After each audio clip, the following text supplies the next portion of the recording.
Hello, listeners, and welcome to the Montel Weekly Podcast, bringing energy matters in an informal setting. This week, we look at the transatlantic scramble for renewable energy subsidies. The US has committed about $370 billion for green energy subsidies in its Inflation Reduction Act, or IRA for short, its landmark climate legislation, and is looking to attract European companies to invest in the country.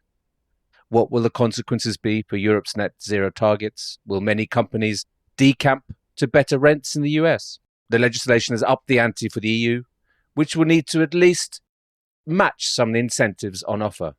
Could the law, passed in August last year, trigger a tit-for-tat trade war? Helping me, Richard Sverrisson, to discuss these issues and hopefully much, much more is Niclas of the Brussels-based think tank Bruegel. A warm welcome to you, Niclas. Thank you, Richard, for having me. It's a great pleasure. The US Act has been quite prominently in the news in recent weeks and months. What is it exactly? So it is a very big package of legislation that was passed in August, and basically at the end of the legislative period before before the midterms. And it encompasses a number of different measures, new taxes for corporates, drug pricing reform and reform of the healthcare system. But the part that really catch people's attention had nothing to do with inflation, but was really about green subsidies, where the US with this 370, depending on how you count, billion US dollar package that includes all kinds of different industrial subsidies, production subsidies.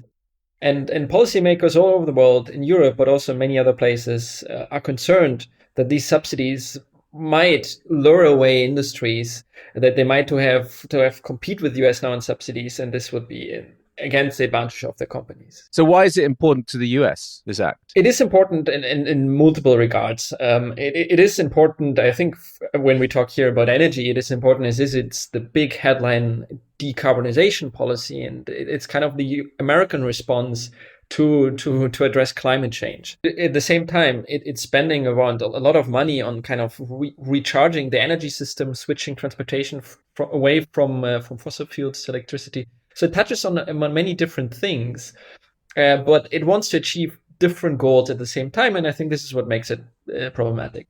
There's the green goals of the Inflation Reduction Act, where I think all of us would agree on, which is basic goals about decarbonizing the economy.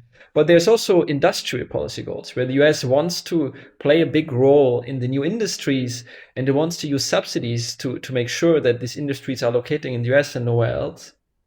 And there's a third geopolitical angle, where part of the goal of the US is to kind of push China out of these supply chains.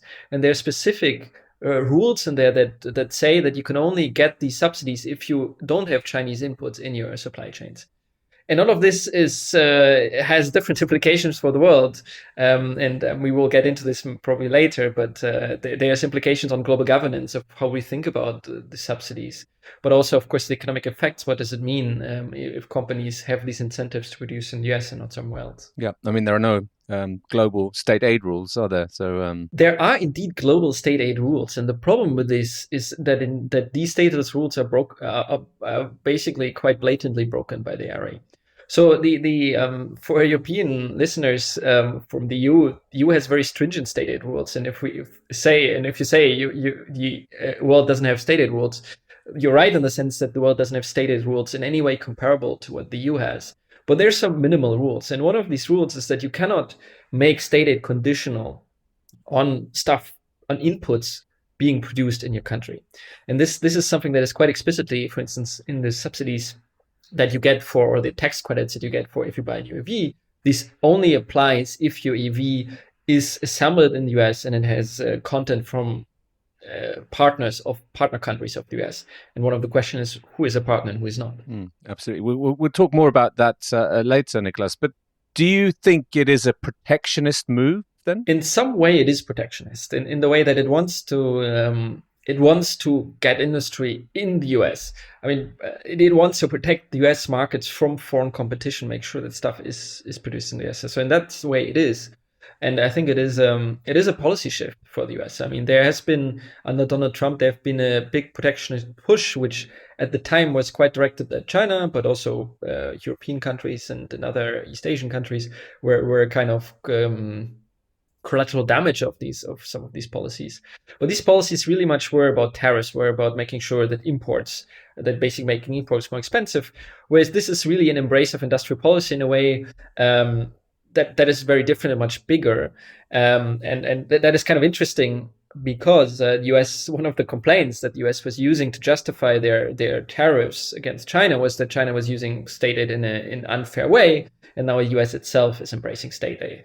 So I think there's really a bit of a shift. Do you see it as a continuation of what happened under Trump, or a shift in a different direction? On the side of the trade rules, it is a continuation of Donald Trump's rules.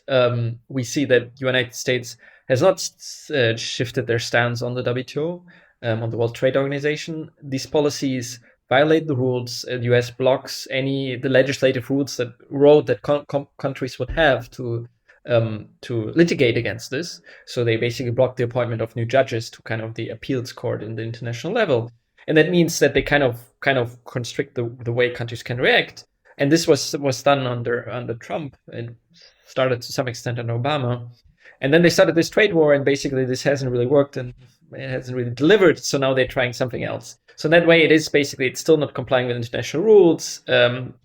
It is maybe a bit more cooperative. We see the Trump administration being much more willing to discuss with Europeans. There are much more channels of communication. But it has not a different vision of internationalism than the Trump administration. It's still an America First policy. It's still a policy whose goal is to promote American industry, if necessary, at expense of other countries. And it's still a policy that very much targets China as the geopolitical enemy of the US. At the World Economic Forum in Davos recently, the Czech trade minister called the Inflation Reduction Act the equivalent to doping in sport. We have that, or perhaps maybe financial fair play in football is similar. Do you think it breaches WTO rules? Very clearly does. So there are some rules, there's some subsidies where you can debate. So there are some subsidies which are permitted unless they distort international markets. They have a scale where they distort international markets. And some of these subsidies are of a way that they're permittable, and we expect them to distort international markets, but it's not. It's basically innocent until proven guilty. So there we can debate. It might not be something that we like, but it's something which in principle is okay. But there are other rules, for instance, the one on EVs, but also, this goes through many parts of the legislation, which are explicitly breaking an explicit rule that says you cannot use local content requirements. And that is what the US is doing. So I think in my mind, there's no doubt on this. Let's talk a little bit about the impact on Europe. I mean, do you expect these kind of incentives and the subsidies on offer to draw away investments from the EU or from parts of Europe, even from Norway, or from the UK? They're not part of the EU. Do you expect that to happen? There are different parts of the package, and maybe it's worth going through them one by one to discuss what impact they could have on investment. The one is the subsidies that we have on green electricity. And this is the one, I think, where we should very clearly welcome this. This means a greening of the electricity grid. There's some concern this would lower energy prices, and compared to Europe, which already has quite high energy prices now with the high gas prices, that this might lure away energy-intensive industries. So this is one part. But this is, from international level law perspective, I'm not a lawyer, but this is the part where I would say both from a fair game, from basically a fairness perspective and a legal perspective, seems to be fine. If the US gets cheaper electricity by greening, that's something then we should basically up our game to get cheap electricity by greening. So I think that is totally fair. But that is one part of it. It's basically, do lower energy prices through the decarbonization of the US energy grid mean energy-intensive industries might move there? That's a bit of a question mark. There's a second part, which is basically the electric car subsidies, which you can get $7,500 of the price of your car paid by the government if this car is assembled in the US and has specific parts with specific origins. Here there is some risk that this might lure European investment away from Europe to the US of car production. It is a bit, the question here is a bit how strict this rule is. There seems to be loopholes in this rule. That might mean that, for instance, for leasing contracts, you could import a car. You cannot buy it to get the subsidy, but you could lease a car, which still then, as a commercial vehicle, would benefit from subsidies. So there's some question about how strict this rule is. It seems to be that the US also might consider Europe a country that has a free trade agreement, even though in the narrow definition of the word free trade agreement, it doesn't have one.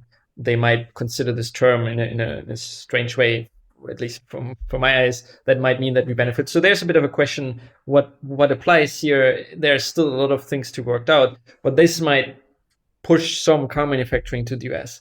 There is a caveat here, though, that in some categories, there's already a lot of US car manufacturing happening in the US because, for instance, on trucks, there are already quite high tariffs. So there's a bit of a question here whether this might just mean many of the European car manufacturers already have production in the US. So does it really mean relocation? Does it mean that people will use the loophole, or this is just basically that the US market will predominantly be served by US factories, whereas the rest of the world by other factories, but not in a way that quite different from what we do now. So that is and because cars is such a big market and such a big export market, that's where a lot of the political fight is about right now. And then there's a third part, which is basically the production of clean tech, which would be batteries, which would be wind farms, which would be solar panels. And here there are investment subsidies, but also subsidies that give you basically for every solar panel you produce, it gives you a dollar value that you would receive. And here's a bit of a question mark. Is this actually an effective way to subsidize? Does this mean that now this production will happen in the US or in Europe? I think for some markets, solar, to be honest, there's very little solar production in Europe in the first place. So this is maybe not a big threat. For the wind industry, it might be very different. So there's a bit, I think that is where maybe markets might shift around. Also hearing about, you mentioned batteries as well. I mean, Sweden's Northvolt seems to be mulling a move maybe to the US rather than Germany. So it's actually, if companies, maybe they haven't made that final investment decision yet, but they certainly must be considering it. So you get a subsidy for every battery you produce in the US, and if you want to get US benefits, it might be, depending on what's the legal rule, you might only apply you might not be able to get the subsidy if your battery is produced in Europe. No, so certainly I can see why it's caused so much controversy. But I mean, would you say it is a real threat? I mean, you see, actually European companies, they've always been involved in offshore wind in the States, or they have been certainly for the last five years, maybe even further back than that. But would this sort of accelerate, do you think, European companies getting involved in, for example, offshore wind in the US? So there are two effects. The one thing is that by virtue of the electricity production subsidies and the investment subsidies for new wind farms, there's going to be a lot more demand for this kind of product going forward. How do you value that against the risk of this demand being predominantly served by US produced products? I think this is kind of the question that companies now have to decide. Where do they want to invest? How they want to invest? How do they see this market?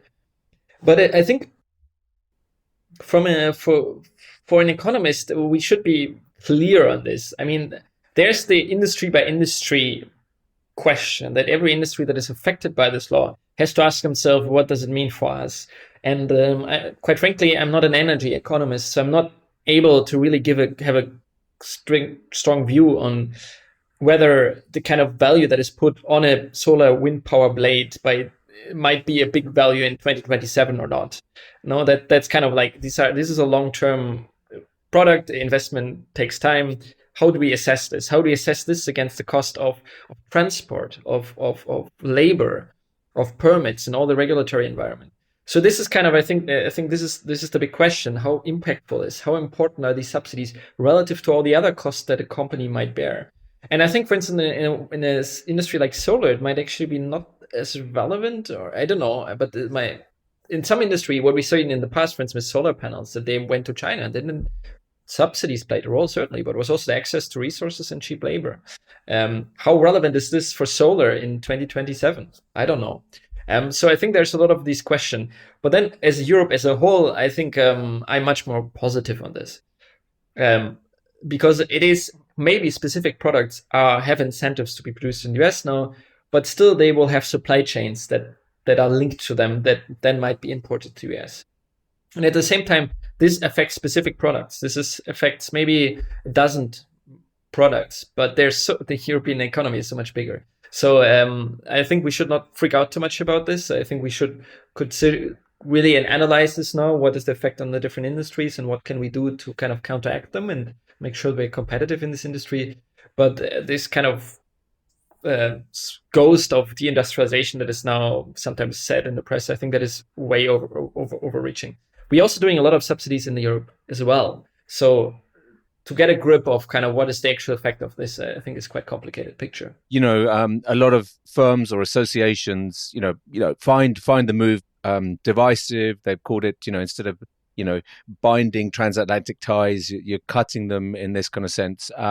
What do you expect the EU response to be? Will it, as some companies or some organizations want, to set up a kind of similar generous subsidy regime? But as you say, there is a lot of already quite generous subsidies in the EU, especially in the energy sector. The challenge for the EU is, I think, twofold. The one question is, should we do something like this in the first place? And I think, for me, the IRA, I don't think it's a terribly good piece of legislation from a craft perspective. There's a lot of specific values set in there that are set for the next 10 years. Does any of us know what's going to be the price of these things in 10 years? I'm not. So it is basically a very blunt way of doing things, and this might be the way to get something through Congress these days. I'm not an expert on U.S. law in any way, but it's not a particular refined way of doing subsidies. They just set a value for each wind turbine blade that you get when you produce it. What was going to be the price development of these things? What are the actual cost structures? The legislation is not very sophisticated and kind of weighting this. What is kind of like our assessment of the cost of solar against wind? It just puts a number on this, but there's so many different things in there. So what is actually the employment effect of these things? Where are they produced? In Europe, we often use industrial policy very explicitly to promote specific locations. This is something that the EU framework, some of the EU frameworks allowed you to do, which the IRA not necessarily allows you to do in the same way. So there's many bits and pieces there, which I don't think are terribly effective, or maybe the most cost-effective way to do it. The already existing battery factory will as much benefit from the subsidies as the new one built. That might be fair, but it means that also a lot of the money will just go to waste to promote stuff that's already there. So I think that is a problem with the IRA. So there's a bit of a question: how effective are these subsidies, and are they actually cost effective? But then there's the other part of it. If we decide we want to do something like this, if we want to level the playing field between the EU and the US, the problem is that basically what the US does is they give preferential treatments to US producers in a way that is WTO incompliant. If we want to kind of counteract that, the big challenge is to do that in a way that would be WTO compliant. So basically, if we say it's unfair that only US produced cars can get the consumer subsidy, then we could counteract by saying only European produced cars get the consumer subsidy that we might set. But that again would be violating the same rule, and as the EU, we would lose our credibility as being the kind of the champion of multilateralism that we spend so much time in paper promoting ourselves as, and I think it's very much European interest to do so. So I think, So you wouldn't expect a kind of tit for tat response? I would not expect a tit for tat response. I think there will be some response. It can have very different flavors. I think we're very much discussing now what could be the kind of, how do we finance this? What could be the instruments that we use? Do we need to weaken state aid, or is the instruments enough? Do we need to introduce new instruments? All these kind of things are really open right now. But I would not expect to be there actually a mirroring of the IRA. This is a very different political context, a very fiscal context that is not easily transferable to the EU. So it's not going to be a kind of, a gut reaction to respond in. That's quite interesting, because that's seems to be what some companies and associations are urging here. But what, in a sense, would it do to subsidy rules as such? The energy crisis has also increased calls for making it easier to build green energy.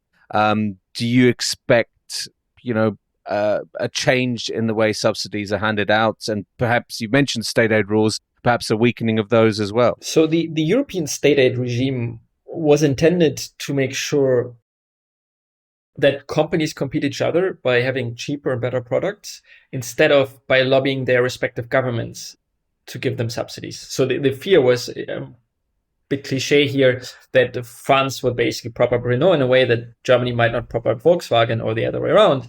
And then that would be unfair within the single market. So to make sure this doesn't happen, we have constraints, governments, to hand out cash to companies.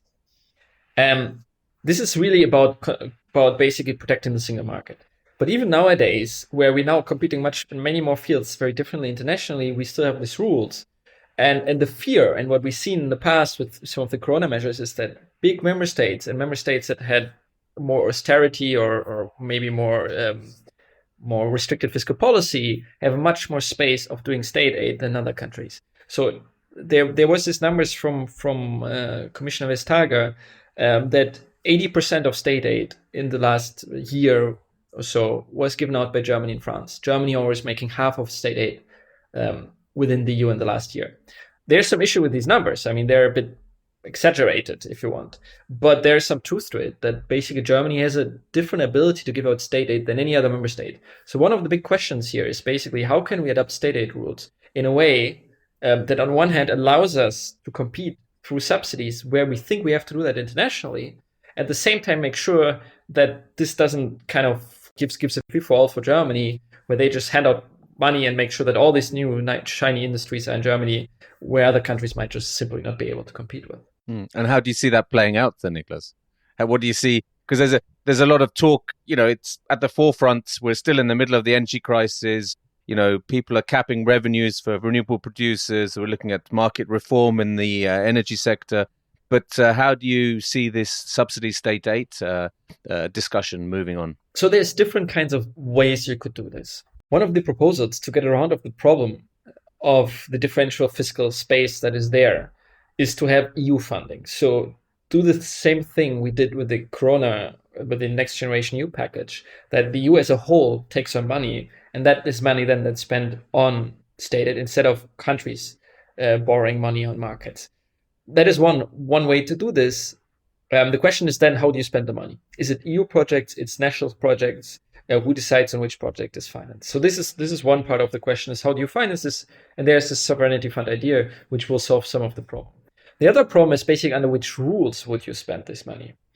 And here is what Germany and France are arguing for, is loosening state aid rules to allow them to give more money to companies, whereas some other countries, some other member states are actually quite happy with the restrictive rules, because they think state aid is maybe not as efficient a tool as Germany and France think it is.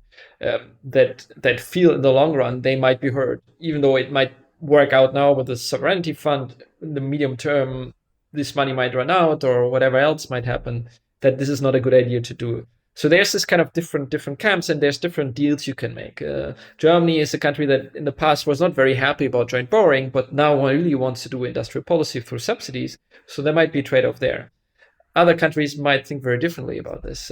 Netherlands is a country that traditionally is against state aid, but also is traditionally fiscal conservative, that doesn't want to have transfers. So how does a country like Netherlands stand on this? So I think there's a lot of different deals that could be made here. I think there has to be some kind of response. At the moment, it's really completely open how this could look like. And just as the final question, I mean, it's a fascinating discussion. It's all getting very, in a sense, very geopolitical as well as the economic side of it, or the financial side of it. But in terms of, there has been a struggle, post-COVID, you've got the energy crisis. There are issues in the supply chain. I'm hearing this for building out or rolling out renewables. What could a potential transatlantic trade war between the EU and the US in the wake of the Inflation Reduction Act mean for for these kind of supply chains, both in the solar sector and the wind sector, Niclas? So I think that would be kind of the worst case scenario, is that we do not find some kind of agreement on this with the United States, and that could have the potential that we escalate a subsidy race, where basically we introduce new measures that might break rules or the US might perceive as unfair, and then we start putting retaliatory tariffs on each other. There's like a mild version of this, which is basically there's a rule that allows you to kind of countervail the subsidies that are on imports on the EU. So basically, if there's a subsidized US solar panel coming into the EU, we might put a special tariff on it to make up for the subsidies that EU producers might not